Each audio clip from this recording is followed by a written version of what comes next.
So if you're a firefighter, Saxon, you get to keep working for the community. You get to keep educating lots of different diverse members of the public. Yeah. What else do you get that you haven't got now? You mean within like the role? Yeah. If you were a firefighter, what would you have that you haven't got now? Geez, I don't know, because I'm always really happy with my current situation. It just always was something like I felt like it might be I'd like to do and add on top. So I really don't have many complaints with like what I do. It's not like a absolute desperation to change my life or anything. It's just something like a new pathway that I was interested in experiencing, and I've just never heard anything really bad from anyone that I closely respect and does similar things to what I do. But I do love like the rescue aspects of our jobs. Like a lot of time lifeguarding, you're sitting around really not doing too much. Like you're attentive, but you're not doing too much. But then when it's time to go, it's time to go. And that whole like when you get the call and you're not quite sure what you're going to, but then you've got to all like prep up, prepare, grab anything, not quite sure. It could be this, it could be that. And then you do like your quick problem solving and you're working out. That's another part I believe I would enjoy as well. But then that it all falls back under service, really, at the end of the day. Yeah, look, it does. But you can make a few different points here. And I love that. So you're a natural problem solver who thrives in maybe situations where there's complexities and you need to make decisions. And the fire service is presenting you with an opportunity to learn how to do that even more. Even more so, yeah. In probably in a different environment than I'm like more comfortable in, because like in the ocean environment, there's not much there that really worries me. Really? In a way, yeah. Not much anymore.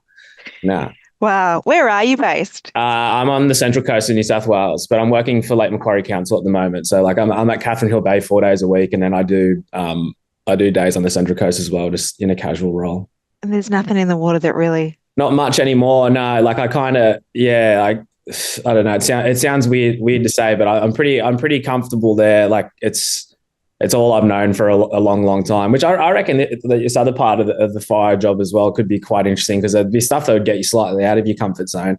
Because we had swell and waves last week, and it was like really big, and I was helping out some friends with a jet ski, just doing some rescues and stuff like that, just of some friends surfing, and it hadn't gotten that big in a while, and that was like the first time I was like a bit butterfly for a little bit. And it was kind of exciting. And then after like 10 minutes, I was like, okay, I know what I'm doing here now, But it's all that's one of those things about that rescue aspect of the job. Like when we get a call on the radio and it's this, however many people over here, and this is what's happened, and you never really know because it's a member of the public that's reporting it. So it could be wrong. It could be 5 people. It could be right. So you're like, okay, like what have we got to do? And like, and how, so that's always a good part of the job. I really enjoy that. Yeah. So what I'm hearing you say here is that you're actually ready to get out of your comfort zone and take on a whole lot of new learning and growth in order to continue to develop this skill of responding and problem solving. Because I reckon if you were to talk about your love of serving the community and getting involved in educating and supporting the whole environment to be safer and healthier, and that you are a natural problem solver who feels like they're ready to learn a bit more, get out of their comfort zone, and that this is, that you thrive in those situations, that is the makings, I think, of a sufficient answer to that question. Yeah. Yeah. How does that feel? Yeah, well, it feels more me. Yeah. Keep coming back to that. As soon as I started doing my little script, and I knew like probably maybe what they wanted to hear, but I'm not necessarily, being me. It does. That's what I do. So it's not that hard to go and elaborate on that, really, I don't think. Yeah, good. So I guess they're kind of assessing your answers. Like, are these good answers for someone how bad does this person actually want to be a firefighter? And what are their reasons for it? Because maybe we can't deliver on all of them, or maybe some of them are a bit skewed, But to me, I mean, I'm not the one assessing you, but they sound like good answers to me. Yeah. So what do you think you're going to do from here, Saxon? Like, you're going to have a crack next year? Oh yeah, 100%. Yeah. Oh, I'm even when I'm sitting in the tower and when I'm cruising around, I even have little things that pop into my head and go, "Oh, you could have said that. That would have been good. You could have said that would have been good." So I'll just sit back and I'll think about it and I'll work on these few little answers and I'll just keep trying. I mean, as I said, like I'm really happy with what I'm doing, but it's something that I feel like would fit and it's something that I kind of probably want to get to at some point. So Mm. I'll just keep sitting down and trying and doing it and work on it and work on it. If I don't get in next year, then I'll learn some more things because I've learned. Yeah, probably it was really my first go because I didn't get allowed to do any of the tests or anything that other year. So yeah, I feel like I've learned heaps even in just that getting turned back from that the other week. Yeah, of course you have. Just from like hearing from what people have said, you should hit this and you should hit that. And I used to do like a lot of video and webcast work like in before I was lifeguarding, like commentating and stuff like that. And I thought, Yeah. I'll fucking crush that just being sitting Yeah. at the computer, you know. Yeah. But I got turned around. I was like, oh, you probably should have been more yourself, which is what I'm happy. Yeah, so I've learned heaps from that, and I've got a few mates still going through, so I'll get a bit more inside info on the process from there. And one of the guys that I work with said if he gets through, he needs about a year and a bit to get his ducks in order before he goes and sets down and doing it. So we might end up in the same class together. So that's what we're planning. We'll Yeah, put it out there and we'll see what happens.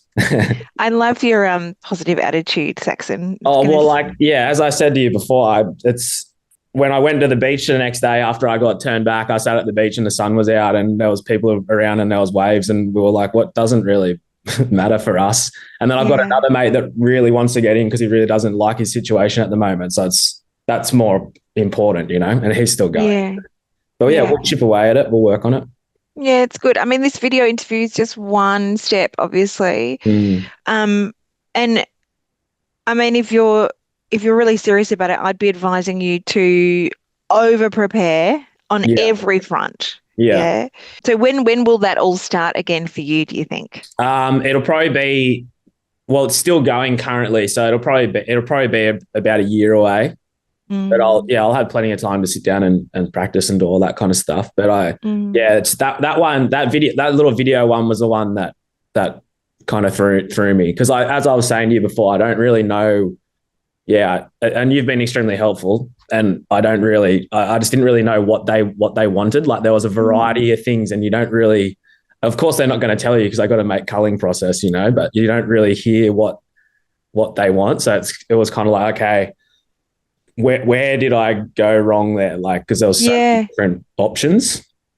It's a useful exercise, I think, Saxon, to put yourself in their shoes. Yeah, if you're recruiting and you've got a surplus of people, what are you looking for? You know, what are you deciding